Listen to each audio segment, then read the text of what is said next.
तो भेजाना वाला पार्ट के बारे में करेंगे यहाँ पे बात। तो भेजाना में आए तो पिछले क्लास में कुछ कुछ बात हम लोग किए थे। क्या बात किए थे? तो पिछले क्लास में मैंने आपको बताया था कि ह्यूमन फीमेल का जब रिप्रोडक्टिव साइकिल स्टार्ट होता है तो ये जो ट्यूब लाइक मस्कुलर स्ट्रक्चर जो दिख रहा है ये वाला पार्ट, इसी को हम लोग क्या बोल देते हैं? वेजाइना। बर्थ कैनाल के नाम से भी जाना जाता है। तो यही क्या है?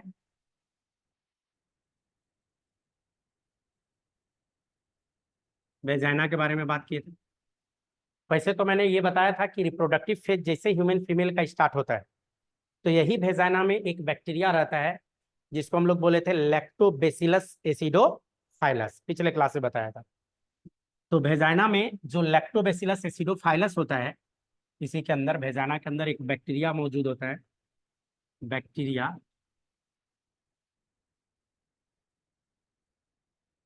और ये जो बैक्टीरिया है इसका नाम क्या है? लैक्टोबैसिलस, नहीं, लैक्टोबैसिलस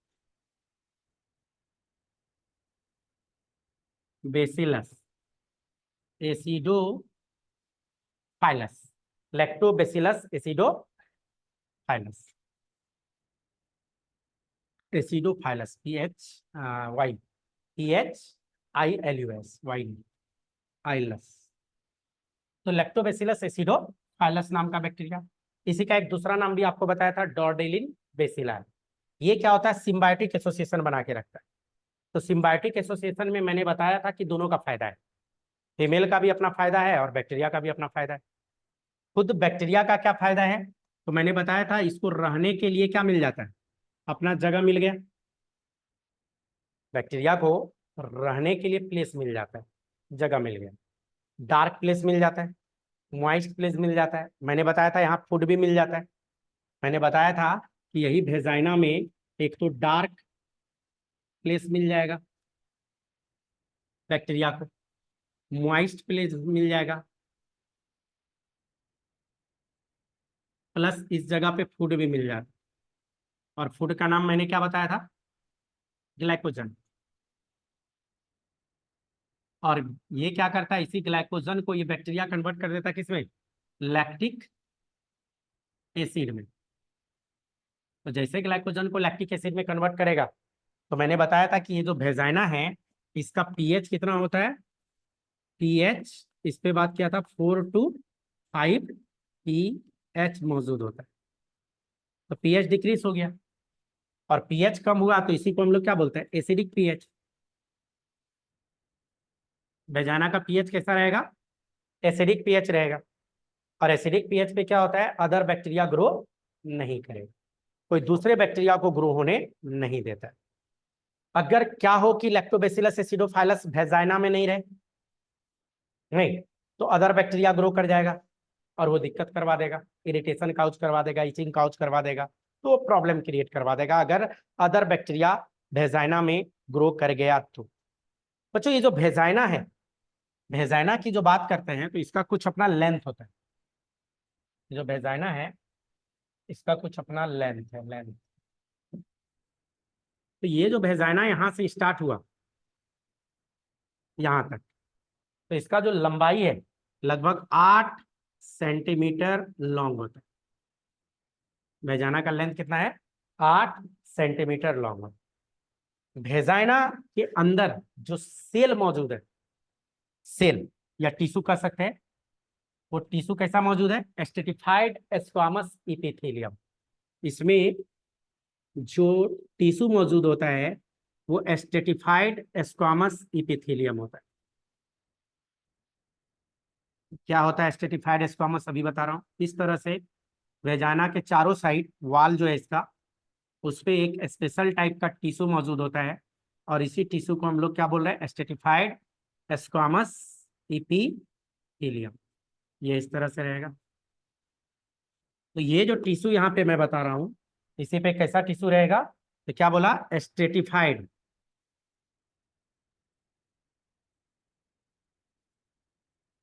स्क्वामस, नहीं, स्ट्रेटिफाइड स्क्वामस, SQUAM OUS, नहीं MOUS, एस्क्वामस। और क्या बोल रहा हूँ, इपीथीलियम मौजूद रहता है। तो एस्टेटिफाइड एस्क्वामस इपीथीलियम ये क्या है, टिश्यू है। ये कहाँ मौजूद है, वेजाइना में। इस टर्म को देखोगे और इसको तोड़ दे हम, अगर इसको अगर तोड़िएगा तो एक टर्म मिल रहा है एस्टेटिफाइड, दूसरा टर्म आपके पास क्या है, एस्क्वामस,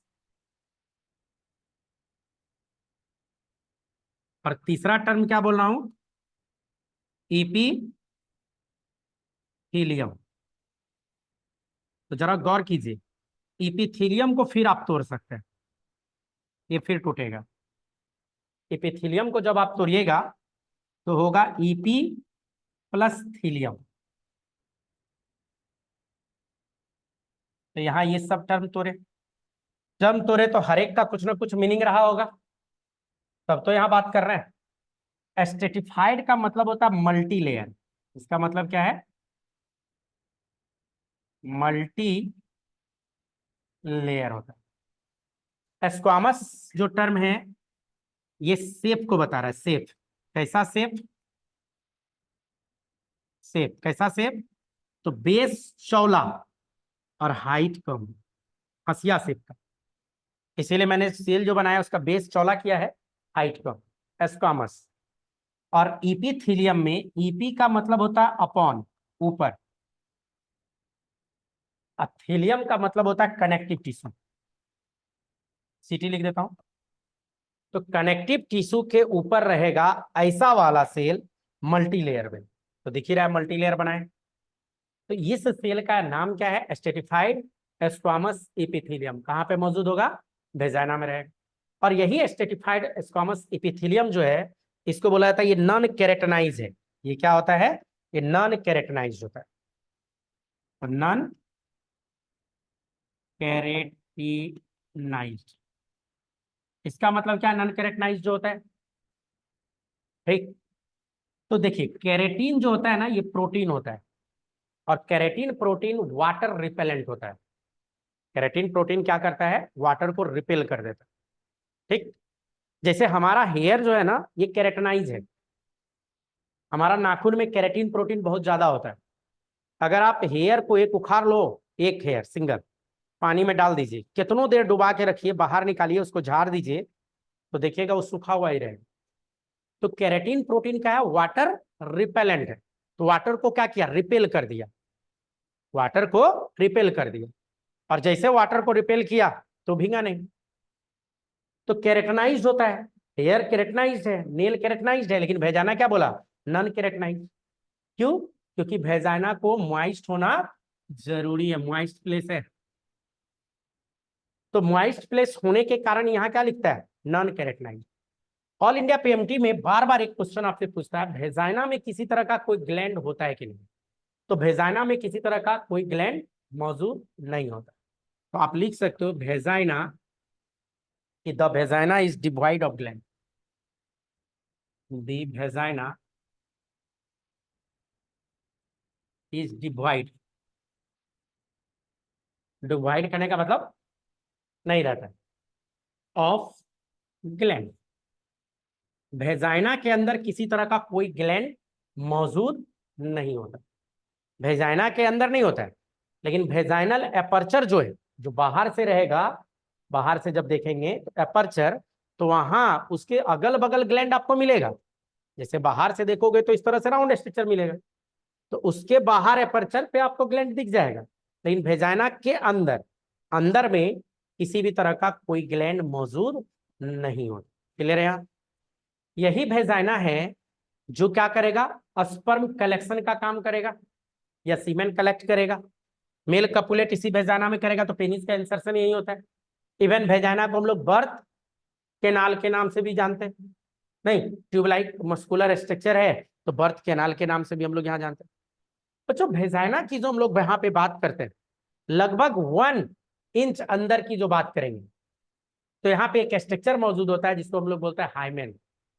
यहाँ पे भेजाइना में अप्रोक्स अगर हम लोग बात करें 1 इंच अंदर, तो 1 इंच के आसपास यहाँ, जैसे पेन चेंज करो, इस जगह एक स्ट्रक्चर मौजूद होता है जो कहिए कि इसको चारों साइड से इस तरह से पार्शियल थीन मेम्ब्रेनस स्ट्रक्चर है जो घेरे हुए, और ये जो स्ट्रक्चर घेरे हुए रहता है, नहीं, पार्शियल थीन स्ट्रक्चर, तो इसी को हम लोग क्या बोल देते हैं कि हाइमेन। इसी को हम लोग क्या बोलेंगे, ये क्या स्ट्रक्चर है, ये हाइमेन वाला स्ट्रक्चर हो जाता है, जो पार्शियल थीन स्ट्रक्चर घेरे हुए, हाइमेन। हाइमेन में जो होता है, क्या होता है कि बीच में, हाइमेन बहुत तरह का आपको मिलेगा, कुछ हाइमेन मिलेगा जो इसमें बीच में पोर होगा, और बीच में पोर इसलिए है कि जो फीमेल का मेंसुरेशन होगा, जो ब्लीडिंग होना है, जो मेंसुरल साइकिल में ब्लड बाहर आएगा, तो ब्लड जो यहाँ से इंडोमेट्रियम टूट के ये जो बाहर आएगा तो इसी से होते हुए बाहर आ जाएगा, नहीं, तो इस तरह का स्ट्रक्चर होता है। किसी किसी फीमेल का हाइमेन थोड़ा परफोरेटेड भी रहता है, एक छेद की जगह ढेर सारा छेद दिखेगा, लेकिन हाइमेन होना, तो हाइमेन, इसको जो हम लोग बोलते हैं 1 इंच डीप, कहाँ क्या रहेगा, हाइमेन। हाइमेन का पोजीशन क्या है, 1 इंच डेप्थ होगा, 1 इंच अंदर प्रेजेंट होगा, सेंट्रल परफोरेटेड रीजन मौजूद होता है, एक थीन मेम्ब्रेनस स्ट्रक्चर है जिसका हम लोग क्या नाम देते हैं, हाइमेन। तो हाइमेन फीमेल, ह्यूमन फीमेल में मौजूद होगा। हाइमेन की जो हम लोग बात करते हैं, इस पे थोड़ा सा और बात करेंगे।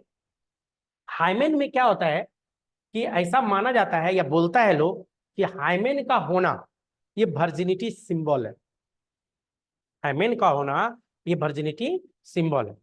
लेकिन आपको बता दूं कि ये पहले माना जाता था, ये जो हाइमेन है ये थीन वेस्कुलर लेयर होता है, थीन वेस्कुलर मेम्ब्रेनस है। हाइमेन की जो बात कर रहे हैं, ये रियल में हाइमेन क्या है, थीन, पतला सा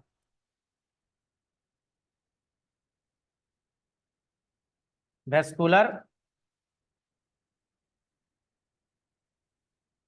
मेम्ब्रेनस लेयर होता है।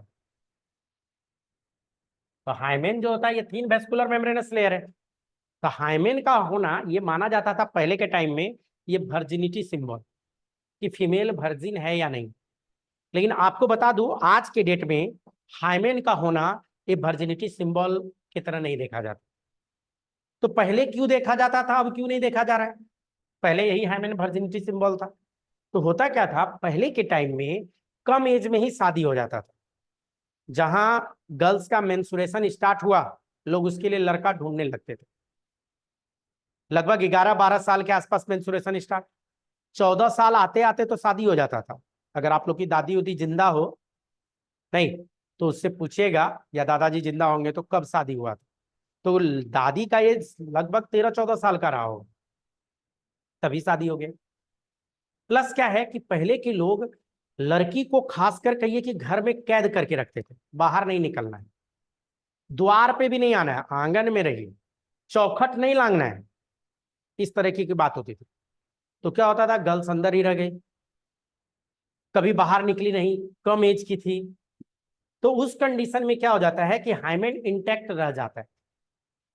लेकिन अब क्या है, एक तो शादी ज्यादा एज में होता है, तो जैसे जैसे ह्यूमन फीमेल का एज बढ़ेगा, हाइमेन पतला होता जाता है। ये जो झिल्ली है, नहीं, हाइमेन की जो हम लोग बात कर रहे हैं, तो ये हाइमेन यहाँ पे क्या होगा, एज बढ़ता जाएगा, इसका पतला होता जाएगा। तो आजकल तो फीमेल बहुत ज्यादा एज में शादी कर रही है, नहीं, इवन 25 साल के अप्रॉक्स में शादी हो रहा है अभी, 25, 26, 27 में, तो बहुत एज में शादी कर रही है, लगभग दुगुना एज। तो हाइमेन का ये या तो अपने रप्चर हो चुका है, या नहीं तो आजकल की फीमेल घुड़सवारी कर रही है, हॉर्स राइडिंग, तो हॉर्स राइडिंग जो कर रही है उसमें भी हाइमेन क्या हो गया, रप्चर हो जाता है। साइकिलिंग कर रही है, उस कंडीशन में भी हाइमेन रप्चर हो जाता है। तो घुड़सवारी है, साइकिलिंग वाला कंडीशन है, हाई जंप, लॉन्ग जंप, उसमें भी हाइमेन रप्चर हो जाता है।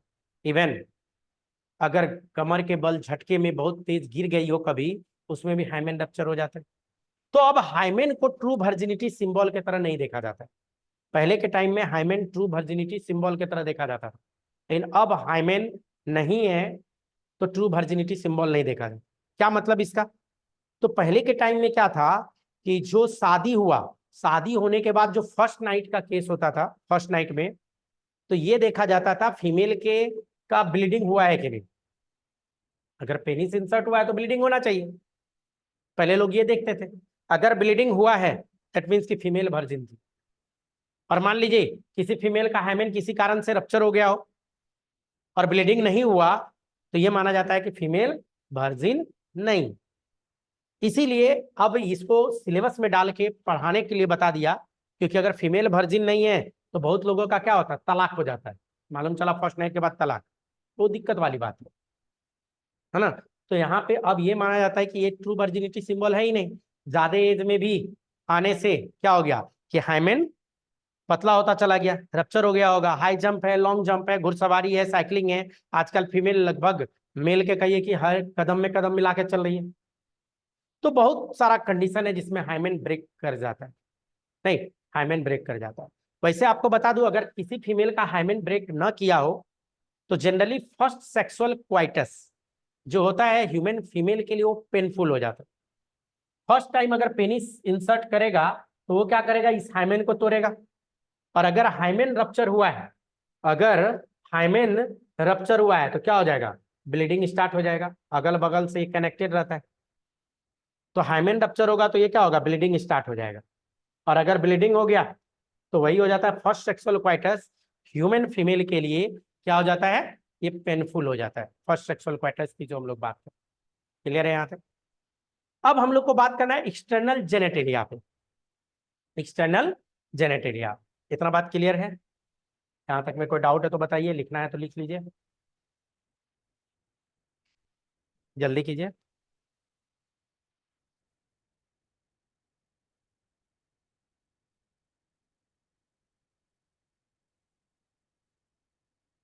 इसको कॉपी में लिखते भी है कि नहीं, मोबाइल में ही रह जा रहा है? नहीं, लिख लिया कीजिए। हाँ बाबू, बैक्टीरिया का नहीं समझ रहा आपका बात। बैक्टीरिया का आप बताइए क्या बोल रही हैं।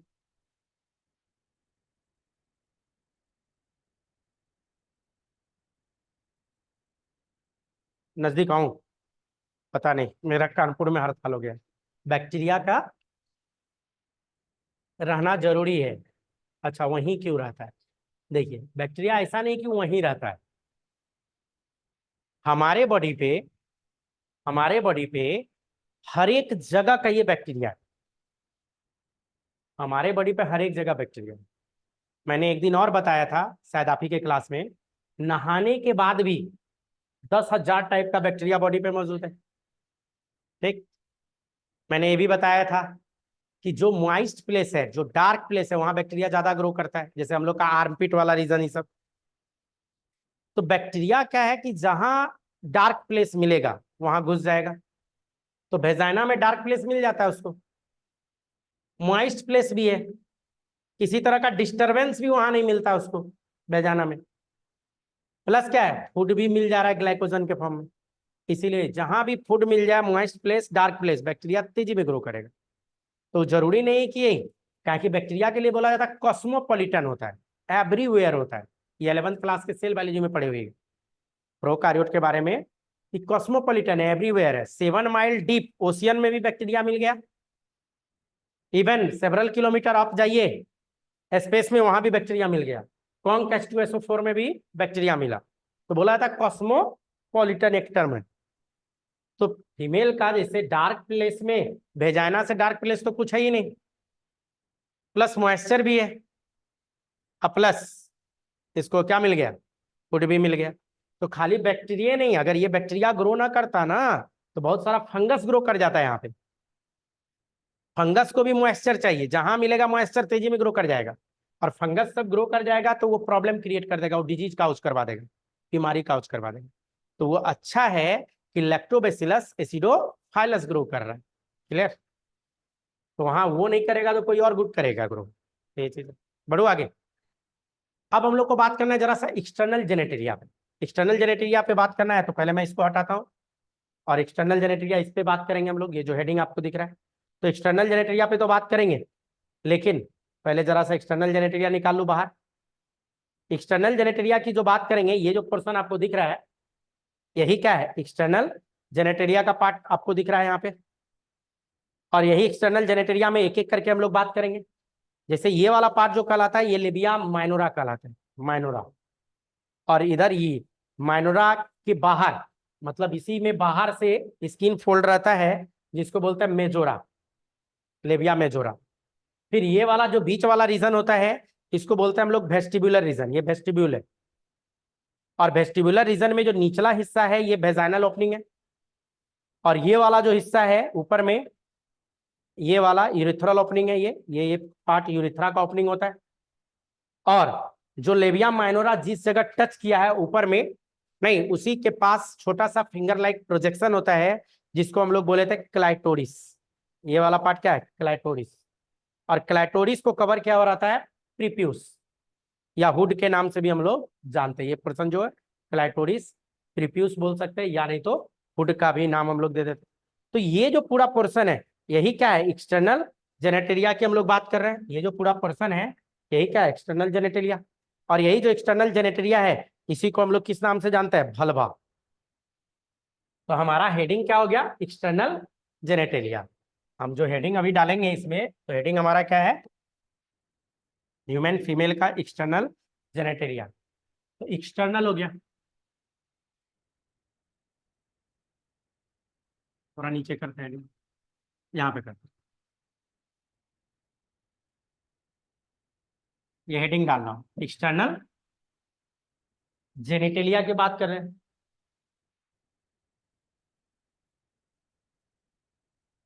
ये हमारा हेडिंग है, एक्सटर्नल जेनेटेरिया। तो एक्सटर्नल जेनेटेरिया जो यहाँ पे है यही इसी को क्या बोल रहा है, यही पोर्शन एक्सटर्नल जेनेटेरिया का है, जिसको हम लोग भलभा के नाम से भी जानते हैं। ये पूरा पार्ट थोड़ा और अच्छे से कवर करूं, थोड़ा और अच्छे से कवर करूं, तो ये पूरा पार्ट यहाँ से, ये पूरा पार्ट ही कहलाता भलभा। क्या नाम देते हैं हम लोग, भलवा वाला पार्ट। तो भलवा में ढेर सारा चीज इंक्लूड होगा, भलवा में ढेर सारा चीज इंक्लूड करेंगे हम लोग। तो भलवा में एक एक करके इंक्लूड करते हैं कि क्या क्या चीज भलवा में रहता है। तो इसका फिगर हमको बनाना पड़ेगा। तो फिगर ऑलमोस्ट यहाँ बना हुआ है ही, इसी में हम लोग लेवलिंग कर लेते हैं। देखो इसी में सबसे पहले तो एक होगा जिसको हम लोग बोलेंगे लेबिया मेजोरा या मेजोरम। यहां से स्किन फोल्ड होगा इस तरह से, कवर क्या हो रहेगा पूरा स्किन। ये वाला जो स्किन रहेगा बाहर का, ये जो स्किन रहेगा बाहर का, नहीं जो फोल्डिंग रहेगा, तो उसको क्या बोलेंगे, लेबिया मेजोरा। लेबिया, ब्लैक से लिखता हूं, इसी का नाम क्या पड़ेगा, लेबिया मेजोरा। लेबिया मेजोरा जो होता है ये होमोलोगस होता है। किसका होमोलोगस है,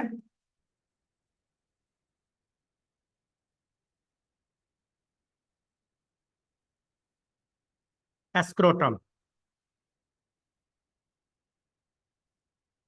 इन मेल। मेल में क्या है, स्क्रोटम। तो मेल का स्क्रोटम और फीमेल का लेबिया मेजोरा, ये दोनों होमोलोगस ऑर्गन होता है। क्लियर। उसके बाद नेक्स्ट जो यहाँ पे लेवल करूं मैं, लेबिया मेजोरा के बाद ये वाला पार्ट जो आपको दिख रहा है, ये जो बाहर तक इधर से आया हुआ ये पार्ट, नहीं ये जो पोर्शन आपको दिख रहा है इस तरह से इधर भी, ये वाला जो पार्ट है लेबिया माइनोरा कहलाता है। क्या कहलाता है, लेबिया माइनोरा। तो इसको भी लेवल करते हैं। ये जो पोर्शन है जिसको येलो से कवर किए, तो ये कहलाता है लेबिया माइनोरा। तो लेबिया majora, labia minora leaf like structure होता है, ठीक है, पेयर में रहता है। और लेबिया माइनोरा जिस जगह आके टच कर रहा है, टच किया, ये वाला पोर्शन फिंगर लाइक प्रोजेक्शन होता है। पेन चेंज करूं तो व्हाइट से कर लेता हूं। फिंगर लाइक यहाँ प्रोजेक्शन है, नहीं और ये जो फिंगर लाइक प्रोजेक्शन होता है, इसी का नाम क्या पड़ता है? क्लाइटोरिस। क्लाइटोरिस। क्लाइटोरिस इधर कर लेते हैं, ब्लैक से करते हैं। ये वाला पोर्शन, इसी को क्या बोल रहा है? क्लाइटोरिस वाला पोर्शन बोला जाता है। क्लाइटोरिस भी होमोलोगस होता है, होमोलोगस है, homologous to glans penis of, glans penis, glans penis male का, उसका ये क्या है? होमोलोगस। अब क्या होता है कि जो बीच में अंदर मॉइस्ट पार्ट आपको बच जाएगा, मॉइस्ट वाला ये वाला पोर्शन, वेस्टिब्युलर रीजन कहलाता है। ये रीजन को हम लोग क्या बोलते हैं? Vestibular region. और इसी वेस्टिबुलर रीजन में एक पोर्शन नीचे दिख रहा है, जिसको बोलते हैं वेजाइनल ओपनिंग, और ऊपर में जो पोर्शन दिख रहा है ओपनिंग, इसको बोला जाता है यूरिथ्रल ओपनिंग।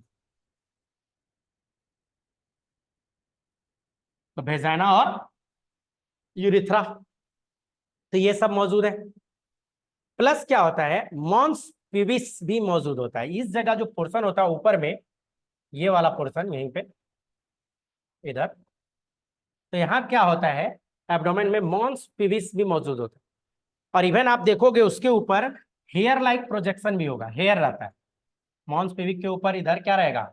हेयर सब। इवन लेबिया मेजोरा के ऊपर भी आपको बहुत सारा पिविक हेयर, क्या कहलाता है? पिविक हेयर मिल जाएगा। तो बाहर से जो ये पार्ट दिख रहा है, इसी पार्ट को हम लोग क्या बोल रहे हैं? भलवा। क्या बोला जाता है? ये भलवा वाला पार्ट बोल जाता है। तो भलवा वाले पार्ट में क्या क्या चीज इंक्लूड कर रहे हैं हम लोग? हम लोग जो भलवा वाले पार्ट में बात करेंगे, तो सबसे पहले इसमें क्या इंक्लूड होगा? मॉन्स पिविक। जैसे भलवा की जो हम लोग बात कर रहे हैं एक्सटर्नल जेनेटेरिया में, भलवा वाला पार्ट, इसमें हम लोग क्या क्या चीज इंक्लूड करेंगे? भलवा यहाँ लिखे, भलवा वाला पार्ट में इसी में कर लेते हैं। तो भलवा में क्या क्या चीज इंक्लूड करना है हम लोग को, ये देखो। तो इंक्लूड में हम लोग आए कि इसमें भलवा वाले में आप क्या क्या इंक्लूड कर रहे हो। तो पहला mons pubis, mons pubis plus, mons pubis के अलावा क्या यूज करेंगे? Labia majora, labia majora plus labia minora plus, और क्या करेगा? इसी में क्लाइटोरिस, इवन हाइमेन, ये सब इंक्लूड करके तब हम लोग क्या बोलेंगे? भलभा। हम लोग जो टर्म यूज करते हैं भलभा, तो उसमें mons pubic, labia majora, labia minora, clitoris, ये सब यूज हो जाता है। क्लियर है? कुछ बच्चे का डाउट है, बोलिए। हाँ, वो मॉन्स पिविक जो बात कर रहे हैं ना, तो पिविक बोन होता है इस जगह पे, पोर्शन में आगे वहां पे बोन होता है, मैं थोड़ी देर में दिखा दूंगा। पिविक बोन, उसी के ऊपर फैटी टिश्यू सब डिपोजिट रहता है, तो जो कि मॉन्स पिविक के नाम से कहलाता है। और वहीं पे पिविक के हेयर मौजूद होता है, उसी पे क्या होगा? पिविक हेयर मौजूद होगा। बच्चों क्लाइटोरिस के बारे में बताया, होमोलोगस है किसका?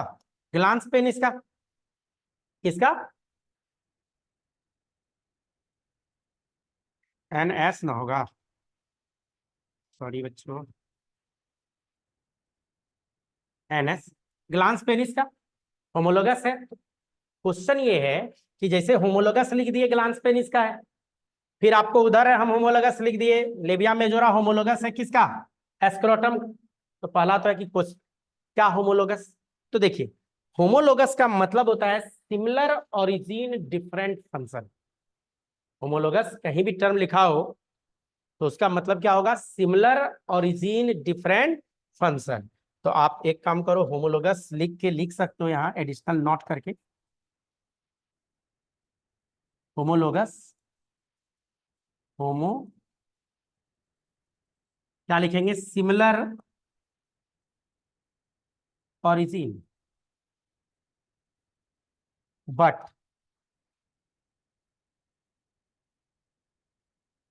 Different function. तो सिमिलर ओरिजिन डिफरेंट फंक्शन ही क्या कहलाता है? होमोलोगस। जैसे होमोलोगस जो मैंने बताया, क्लाइटोरिस जो है होमोलोगस है ग्लांस पेनिस का, तो ओरिजिन क्लाइटोरिस का और ग्लांस पेनिस का सेम जगह से हुआ है। इवन क्लाइटोरिस की जो बात करें, वहां भी स्ट्रेटिफाइड स्क्वामस एपिथेलियम मौजूद होता है। स्ट्रेटिफाइड स्क्वामस एपिथेलियम ये सब मौजूद। जिस तरह से इरेक्टाइल टिश्यू पेनिस में आपने पढ़ा था, उसी तरह का चीज क्लाइटोरिस में भी होता है, लेकिन दोनों का फंक्शन अलग है। एक ग्लांस पेनिस बन गया, एक क्लाइटोरिस बन गया। तो similar origin different function. Same उसी तरह से जो लेबिया मेजोरा है, मेजोरा वाला पार्ट जो बताया था, तो मेजोरा फीमेल में लेबिया मेजोरा और मेल का एस्क्रोटम दोनों एक ही जगह से बना है, सिमिलर ओरिजिन है, लेकिन दोनों का फंक्शन क्या कर रहा है? अलग अलग कर रहा है। क्लियर? तो ये मैंने किसके बारे में बताया? ये पूरा भलवा। इसी में एक चीज और यहीं पे इंक्लूड कर देता हूं, एक होता बार्थोलिन ग्लैंड, एक होता बार्थोलिन ग्लैंड। बार्थोलिन ग्लैंड कहाँ होगा? तो वेजाइनल ओरिफिस के दोनों साइड खुला हुआ रहेगा, और इसका ओपनिंग वेस्टिबुलर रीजन में होता है, वेस्टिबुलर रीजन में। और इसी ग्लैंड का नाम है बार्थोलिन। इस ग्लैंड का क्या नाम है? बार्थोलिन। नहीं तो बार्थोलिन ग्लैंड के बारे में जरा सा बात कर लेते हैं।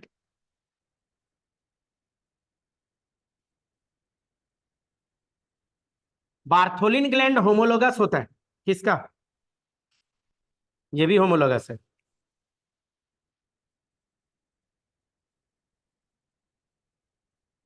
कॉपर्स ग्लैंड का।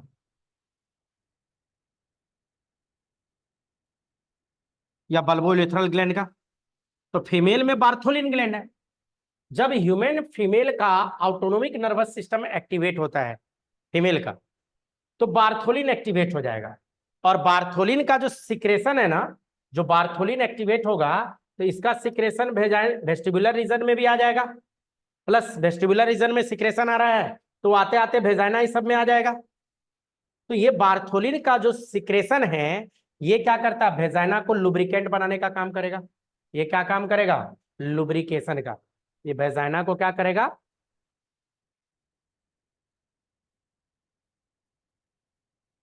गड़बड़ हो गया ना?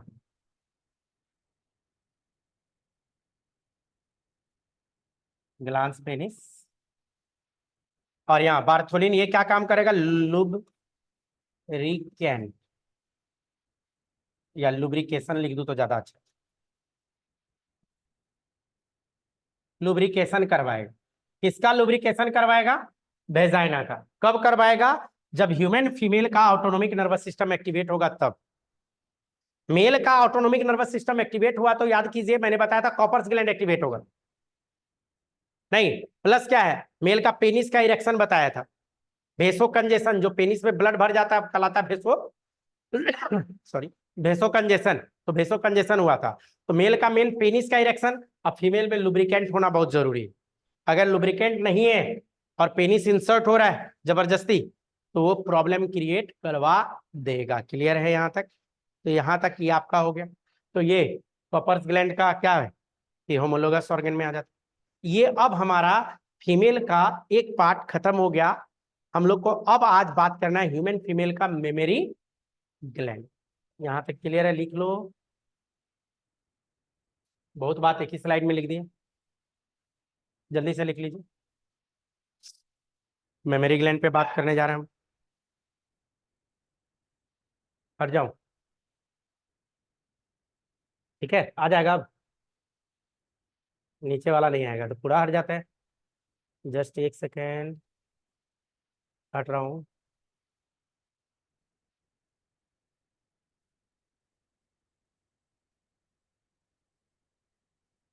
ज्यादा घिसपिट हो गया क्या? समझ में आ गया ना? एक ही स्लाइड में बता दिया, पूरा पार्ट एक जगह कवर हो गया।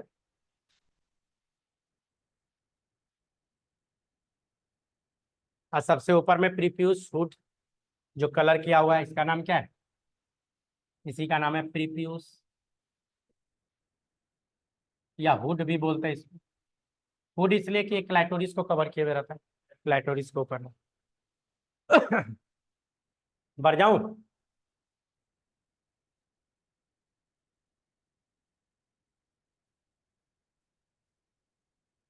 कोई डाउट है तो पूछ सकते हैं। चलिए सेव कर रहा हूँ और इसको हटा रहा हूँ। आते हैं अब नया, एक छोटा सा है, ह्यूमन फीमेल का ही, रिप्रोडक्टिव से ही रिलेटेड है, मेमोरी ग्लैंड। इस मेमोरी ग्लैंड से रिलेटेड हम लोग बात करेंगे। बच्चों, वन पेयर मेमोरी ग्लैंड का होना mammalian characteristics feature, mammals memory gland से ही जाना जाता है। मैमल्स की जो बात करते हैं ये क्या है, ये मेमोरी ग्लैंड से ही जाना जाता है। तो हम लोग किस में आते हैं, मैमल्स में। तो हम लोग के पास क्या है, मेमोरी ग्लैंड है। इवन मेल और फीमेल दोनों के पास है। बस अंतर क्या है कि मेल का मेमोरी ग्लैंड रूडिमेंट्री होता है और फीमेल का जो मेमोरी ग्लैंड की बात करें वो फंक्शनल होता है।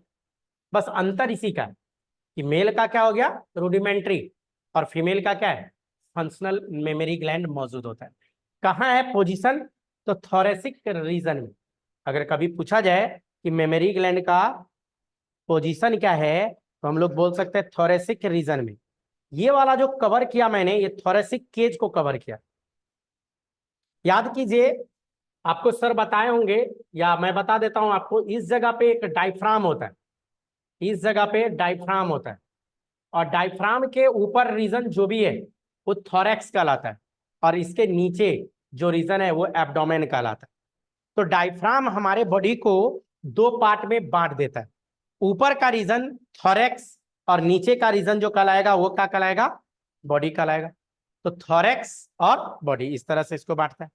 तो वन पेयर मेमोरी ग्लैंड का होना, ये क्या हो जाता है, मेमेलियन कैरेक्टरिस्टिक्स फीचर्स की हम लोग बात करते हैं कि मैमल्स है तो इसकी गारंटी है कि उसमें क्या मौजूद होगा, मेमोरी ग्लैंड मौजूद होगा। ठीक। तो फंक्शनल मेमोरी ग्लैंड किसमें होगा, फीमेल में।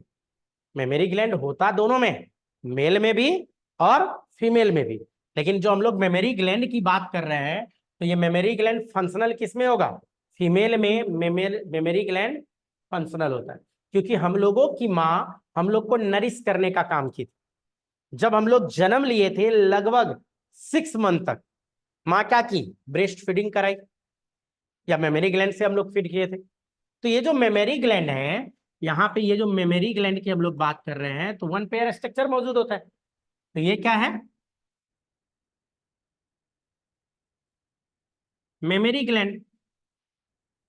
और इसी मेमोरी ग्लैंड को हम लोग किस नाम से भी जानते हैं, ब्रेस्ट। इसी को हम लोग क्या बोलेंगे, तो मेमोरी ग्लैंड बोलिए या ब्रेस्ट के नाम से भी हम लोग इसको जानते हो। ठीक है, तो ये चीज होता है। ये जो मेमोरी ग्लैंड है, तो ह्यूमन फीमेल का, हर एक फीमेल का मेमोरी ग्लैंड का साइज वेरी करता है। मेमोरी ग्लैंड का जो साइज है ये डिपेंड करता है उसमें फैटी टिश्यू पे, कि कितना फैटी टिश्यू डिपॉजिट है ना। वैसी फीमेल जिसमें फैटी टिश्यू ज्यादा है उसमें मेमोरी ग्लैंड का साइज बड़ा है, वैसी फीमेल जिसमें फैटी टिश्यू कम है उसमें मेमोरी ग्लैंड का साइज छोटा होता है।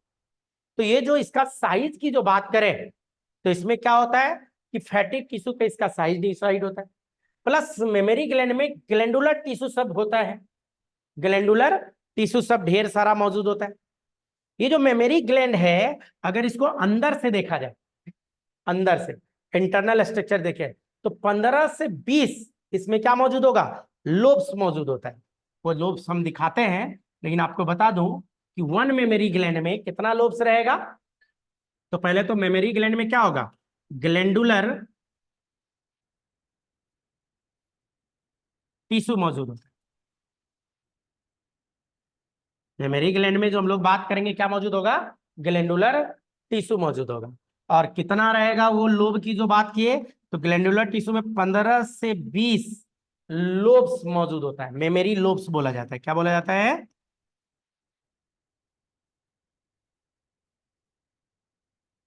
तो 15 से 20 मेमोरी लोब होता है। और ये जो 15 से 20 मेमोरी लोब है ये कैसा होता है, ये होता है कंपाउंड एल्व्यूलो ट्यूबुलो एल्व्यूलो एल्व्यूलर टाइप का होता है, ट्यूब्यूलो, और उसके बाद alveoli, alveolar, compound tubulo alveolar type का होता है। अब क्वेश्चन ये सर, क्या कंपाउंड, क्या ट्यूबुलो, क्या एल्वियोलर? नहीं, इसको समझना है तो इधर देखिए, वो जो हेडिंग लिखे है तो इसमें टर्म तोड़िएगा तो कंपाउंड है, प्लस दूसरा टर्म क्या है, टिब्यूल्स है, तो टिब्यूलो प्लस एल्वोलाई है। नहीं, तो देखो, कंपाउंड मतलब होता है जोड़ना, इसका तो मतलब आपको पता होगा, जोड़ना। टिब्यूलो का मतलब हो गया टिब्यूल्स, और एल्वोलाई का मतलब सैक लाइक स्ट्रक्चर जो होता है, ये एल्वोलाई कहलाता है। तो मतलब यहां ये है कि इसका स्ट्रक्चर अगर देखोगे तो ये एल्वोलाई है, ऐसा ऐसा ढेर सारा एल्वोलाई होगा, ढेर सारा एल्वोलाई होगा, और यही एल्वोलाई में इस तरह का ट्यूब होगा, क्या जुड़ा होगा, ट्यूब, और ट्यूब सब आपस में कनेक्टेड होगा, तो कनेक्ट है तो जोड़ दिए, तो यही जो स्ट्रक्चर आया, तो क्या हो गया, ये वाला पार्ट तो एल्वोलाई दिख रहा है, बात नहीं बच्चों, ये वाला पार्ट टिब्यूल्स दिख रहा है, और सारा टिब्यूल्स आपस में कनेक्टेड जो है, इसीलिए इसको क्या किया गया, जोड़ दिया गया। तो नाम क्या पड़ा, कंपाउंड टिब्यूलो एल्वेओलर टाइप का होता है, इसका क्लस्टर होता है, और ऐसा वाला ढेर सारा रहेगा तो कितना रहेगा, कंपाउंड टिब्यूलो एल्वेओलर टाइप का जो है ये कितना रहेगा, 15 से 20 रहेगा। तो फीमेल कोई भी हो, उसमें ये जो ग्लैंड है ये 15 से 20 सब में मौजूद रहेगा। 15 से 20 सब में मौजूद रहेगा, चाहे वो फीमेल कोई से भी। क्लियर है? अब क्या है कि इसी के अंदर एक कंपाउंड टिब्यूलो एल्वियोलर टाइप का जो बताया, इसी के अंदर में क्या मौजूद होगा, इपिथीलियम सेल सब रहेगा, इपिथीलियम सेल सब रहता है। ऐसे तो ढंग से बन नहीं रहा है, लेकिन मैं लिख देता हूं, लेबलिंग मान लेना है कि इपिथीलियम है, ये क्या होगा, इपिथीलियम, और ये जो इपिथीलियम होगा, यही इपिथीलियम क्या बनाएगा, मिल्क, यही इपिथीलियम क्या बनाएगा, मिल्क बनाएगा, और वही मिल्क इसमें सिक्रीट किया जाएगा, और यही डक्ट के माध्यम से ये मिल्क इधर आएगा, आगे बताऊंगा अभी डक्ट का नाम सब। नहीं, लैक्टिफेरस डक्ट होता है, और यही लैक्टिफेरस डक्ट इसको क्या करेगा, बाहर कर देगा। तो यहाँ पे ढेर सारा डक्ट आपस में ज्वाइंट होता चला जाएगा, और वही सब ज्वाइंट होकर वाइडर मेमोरी एम्पुला बनाता है, और वही मेमोरी एम्पुला कनेक्टेड होता है लैक्टिफेरस डक्ट से, और वही लैक्टिफेरस डक्ट से कहिए कि बेबी क्या करेगा, मिल्क को सक आउट कर लेगा, बोले तो बाहर निकाल लेगा। तो ये चीज होगी। अब क्या है कि जो मेमोरी ग्लैंड की बात कर रहे हैं ना, तो जैसा कि मैंने बताया कि वन पेयर मेमोरी ग्लैंड कहां पे मौजूद है, थोरेसिक रीजन में मौजूद है। तो थोरेसिक रीजन में जो चेस्ट वाला रीजन है, तो वहां मसल सब भी मौजूद है। आखिर कौन सा मसल्स के ऊपर मेमोरी ग्लैंड मौजूद है, तो पेक्टोरलिस मेजर मसल्स, क्या नाम है, पेक्टोरलिस मेजर मसल्स। मैं आपको दिखाऊं, अगर आपको मसल्स ला के दिखाऊं कि किस तरह का मसल्स मौजूद होता है जो मेमोरी ग्लैंड के वेट को होल्ड करने का काम करता है, तो आइए मसल्स में हम लोग बात करेंगे यहाँ पे, लेकिन उससे पहले इसको एक बार नोट डाउन कर लीजिए जल्दी से, तब कुछ पॉइंट और भी है, पॉइंट आउट करते हैं।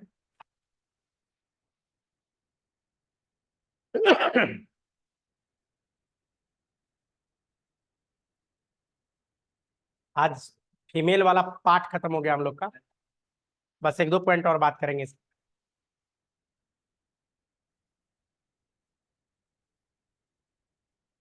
हो गया?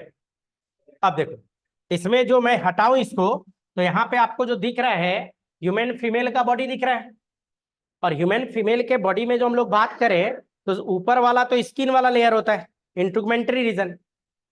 तो मैं क्या कर रहा हूँ, इंट्रूगमेंट को हटा दे रहा हूँ, और जैसे इंट्रूगमेंट को हटाऊं तो यही चेस्ट वाले रीजन में क्या मौजूद है, वन पेयर, यही चेस्ट वाले रीजन में वन पेयर मेमोरी ग्लैंड मौजूद है। वन पेयर मेमोरी ग्लैंड तो है, लेकिन क्या है कि इसको अगर थोड़ा सा जूम आउट कर लूं मैं, और यहाँ पे आपको हम दिखाऊं, ये वाला रीजन, ये रीजन जो ये मसल्स आपको जो दिख रहा है, इस मसल्स का नाम है पेक्टोरलिस मेजर मसल्स। क्या नाम है? Pectoralis major muscle. तो मेमोरी ग्लैंड इसी पेक्टोरलिस मेजर मसल्स पे रहता है, इसका सारा वेट इसी पेक्टोरलिस मेजर मसल्स पे होता है। तो पेक्टोरलिस मेजर मसल्स याद रखिएगा, पूछता है मेमोरी ग्लैंड किसके ऊपर है, कौन सा मसल? पेक्टोरलिस मेजर मसल्स के ऊपर मौजूद रहता है, पूरा वेट इसी के ऊपर रहता है। और ये जो पेक्टोरलिस मेजर मसल्स की जो बात कर रहे हैं, तो ये कनेक्टेड होता है, यहाँ पे जो बोन है, इस बोन का नाम है एस्टर्नम। इस बोन को जो कनेक्ट किया मैंने, इसका नाम क्या है? एस्टर्नम। तो पेक्टोरलिस मेजर मसल्स किससे कनेक्टेड है? एस्टर्नम से कनेक्टेड है। यही रीजन है कि ये बोन पेक्टोरलिस मेजर मसल्स पे पूरा वेट है मेमोरी ग्लैंड का। अब मेमोरी ग्लैंड का जो पूरा वेट इस मसल्स पे है, और ये मसल्स कहां से कनेक्टेड है? एस्टर्नम से बीचों बीच, बीचों बीच। तो वो जो एस्टर्नम से कनेक्टेड है, तो इसीलिए इसका नाम क्या दिया गया? Breast bone. एस्टर्नम को हम लोग ब्रेस्ट बोन के नाम से भी जानते हैं। एस्टर्नम की जो बात कर रहे हैं, ब्रेस्ट बोन के नाम से भी जानते हैं। अब क्या है कि अगर मैं इसका मसल्स सारा हटा दूं, अगर मैं इसका सारा मसल्स को हटा दूं, या यूं कहिए कि चेस्ट रीजन का अगर मैं शोल्डर सब रीजन या ये पूरा मसल्स हटाऊं, तो अंदर में आपको क्या दिख रहा है? रिब्स सब दिख रहा है, ये सब रिब्स। और रिब्स के बीच क्या दिख रहा है? इंटरकॉस्टल मसल सब दिख रहा है।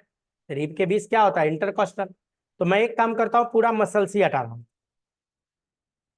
तो यही मेमोरी ग्लैंड आपको दिख रहा है। अब मैं स्केलेटन भी हटा दे रहा हूँ, सारा स्केलेटन भी हटा रहा हूँ। यही मेमोरी ग्लैंड की बात कर रहे थे हम। ये वन पेयर स्ट्रक्चर जो मेमोरी ग्लैंड का है, यही मेमोरी ग्लैंड यहाँ पे है। और इसी मेमोरी ग्लैंड को अगर टर्न कर दिया जाए, अगर इसको घुमा दूं, तो यही देखिए क्या मिल गया? कंपाउंड ट्यूबुलो एल्वेओलर टाइप का ग्लैंड सब मिल गया। ये क्या है? फैटी टिश्यू सब है जो साइज डिसाइड कर रहा है। और ये यहाँ पे ग्लैंड मिल गया। अगर फैट को भी हटा दूं मैं, अगर इसका साइड व्यू लिया जाए, और ये फैटी टिश्यू जो यहाँ पे आपको दिख रहा है, इसको मैं हटा दूं इस तरह से, और थोड़ा सा और क्लीन व्यू लूं इसका, तो इस तरह से दिख रहा है आपको। और थोड़ा जूम कर दूं इस पे, तो अब क्या दिख रहा है? ये वाला पार्ट लैक्टिफेरस डक्ट। ये जो डक्ट है, यही सब क्या है? Lactiferous duct. तो 15 से 20 कंपाउंड ट्यूबुलो एल्वेओलर टाइप का ये है, और इसमें ये लैक्टिफेरस डक्ट, और वही डक्ट सब जाके यहाँ पे मिला है। तो यही सब मिलने के बाद क्या बना है? यही सब जो मिलेगा, तो यही मिलने के बाद निप्पल बना देता है। ह्यूमन फीमेल का जो निप्पल है, उसमें 15 से 20 छोटा छोटा ओपनिंग होता है। ये जो है सब जो आया है, 15 से 20 ओपनिंग मौजूद होता है निप्पल्स नहीं। और वो जो साइज होता है उस निप्पल का, तो वो छोटा सा साइज होता है। निपल्स का जो ओपनिंग है 0.5 माइक्रोमीटर का साइज होता है, छोटा छोटा। उसमें क्या है? ओपनिंग है नहीं। और उसी से क्या होता है? मिल्क सक आउट हो जाता है, या यूं कहे कि बेबी मिल्क को पीता रहता है। तो यही मेमोरी ग्लैंड का फोटो। एक और पिक्चर पे आते हैं, उसमें और बात क्लियर होगा आपको। साइड व्यू देखते हैं। ये देखो, ये लेटरल व्यू, ये मेमोरी ग्लैंड का लेटरल व्यू। और लेटरल व्यू में हम लोग आए, साइड व्यू लेटरल ही जो देख रहे हैं, तो आइए इस पे कुछ मार्क करते हैं। लेटरल व्यू में हम लोग अगर आ जाए, तो आपको क्लियर करते हैं मार्क करके। तो ये वाला जो पोर्शन है, ये रिब्स है। साइड व्यू है तो मेमोरी ग्लैंड चेस्ट वाले रीजन में, तो ये वाले पोर्शन को क्या बोला जाता है? जिसको हम रेड से डिनोट किए, इसको बोलता है रिब। जो हमारे पास रिब्स मौजूद, तो ये रिब हो गया। रिब के बाद दूसरा जो है ये वाला पोर्शन, ये यहाँ पे मसल्स होता है, और इसको बोलता है कौन सा मसल? Intercostal muscle. क्या बोलता है? इंटरकॉस्टल मसल्स के बारे में बात करते हैं। इंटरकॉस्टल मसल्स के आगे येलो से मैं दिखाता हूं, ये वाला पोर्शन, इसी का नाम है पेक्टोरलिस मेजर मसल्स। इसी का नाम क्या है? इसी में मेजर, पेक्टोरलिस मेजर मसल्स। पूरा मेमोरी ग्लैंड को कवर करूं तो ये जो पूरा है यहां से यहां तक ये जो पार्ट दिख रहा है ये क्या है, मेमोरी ग्लैंड। और टिप पार्ट निप्पल कहलाता है ये। और इसी में वो ग्लैंडुलर टिश्यू सब है, इसी में वो क्या है, ग्लैंडुलर टिश्यू। और ये जो निप्पल वाला पार्ट है तो इसी में मैंने कितना ओपनिंग बताया, 15 से 20। हर एक जो डक्ट इधर से आ रहा है उसका अपना अपना यहाँ पे क्या होता है, ओपनिंग मौजूद होता है। बच्चों मेमोरी ग्लैंड में यहाँ पे देखोगे इस जगह तो थोड़ा डार्क प्लेस आपको दिखेगा इस जगह, इस पोर्शन में। और ये जो डार्क प्लेस होता है एरियोला रीजन कहलाता है। ये डार्क प्लेस क्या है, एरियोला वाला रीजन है। जो बेबी मिल्क सक आउट करता है पीता है तो बेबी के माउथ में पूरा एरियोला वाला रीजन होना चाहिए ये। और जैसा कि बताया इसमें फैट ये सब मौजूद होगा, इसमें वेरिएबल अमाउंट में जहां तक फैटी टिश्यू सब मौजूद होगा। और ये फैटी टिश्यू ही इसका क्या डिसाइड करेगा, यही जो फैट होगा इसी के अकॉर्डिंग साइज डिसाइड होता है यहाँ पे। नहीं तो ये मेमोरी ग्लैंड के बारे में जो बताया, इसी का एक दूसरा व्यू अगर हम लोग देखें, मेमोरी ग्लैंड का एक दूसरा व्यू यहाँ पे अगर हम लोग देखें, ये जो व्यू है एक और व्यू हम लोग इसमें देखते हैं, ये वाला व्यू दोनों साथ में देख लेते हैं। नहीं इस व्यू को अगर गौर से देखिएगा, इस पे अगर मार्क करूं मैं, बस थोड़ा सा खत्म ही होने वाला है। तो यहाँ पे आपको ये मेमोरी ग्लैंड दिख रहा है और इसी में ये डार्क पार्ट जो मैंने बताया एरियोला वाला रीजन कहलाता है। क्या कहलाता है डार्क पार्ट, एरियोला बोलते हैं। और इसी में बीच में सेंटर में निप्पल मौजूद है, निप्पल। निप्पल के बारे में बताया 15 से 20 ये होगा। बच्चों जो मेमोरी ग्लैंड है उसको जो होल्ड करता है तो ढेर सारा लिगामेंट सब आपको मिलेगा, लिगामेंट जो उसको पकड़ के रखने का काम करता है, अटैच करके रखता है। ढेर सारा लिगामेंट, फैटी टिश्यू तो है ही, लिगामेंट सब तो है ही। नहीं तो ये रहेगा। और थोड़ा सा अगर सेक्शन काट के बड़ा करके हम लोग इधर देखें तो इसी के बारे में बताया था कि ये एल्वोलाई टाइप का है। इसी में मैंने बताया था ये जो सेल है इपीथीलियम वाला सेल सब है। और यही इपीथीलियम सेल क्या सिक्रीट करेगा, मिल्क। तो आपसे क्वेश्चन पूछा जाता है पीएमटी में मिल्क का फॉर्मेशन कौन सा सेल करता है, तो क्या आंसर जाएगा, इपीथीलियम सेल क्या सिक्रीट करेगा, मिल्क। और यही मिल्क इधर होते हुए लैक्टिफेरस डक्ट होते हुए फिर बाहर आ जाता है। क्लियर है यहाँ तक। इसी में जो हम लोग बात करें ढेर सारा मेमोरी डक्ट जो ज्वाइंट होता है, हो गया बस लास्ट लाइन। ढेर सारा मेमोरी डक्ट जो ज्वाइंट होता है वो सब मिलके वाइडर मेमोरी एम्पुला बनाता है। जैसे इधर से आया, इधर से भी डक्ट आया, इधर से भी डक्ट आया। और यहाँ देखो थोड़ा स्वेलिंग पार्ट दिख रहा है, तो ये जो स्वेलिंग पार्ट है ये मेमोरी एम्पुला कहलाता है। और यही मेमोरी एम्पुला सब जाके कहाँ मिल जाता है, लैक्टिफेरस डक्ट। और वहीं से फिर मिल्क का ये किस्सा आउट हो जाता है या बाहर निकलवा दिया जाता है।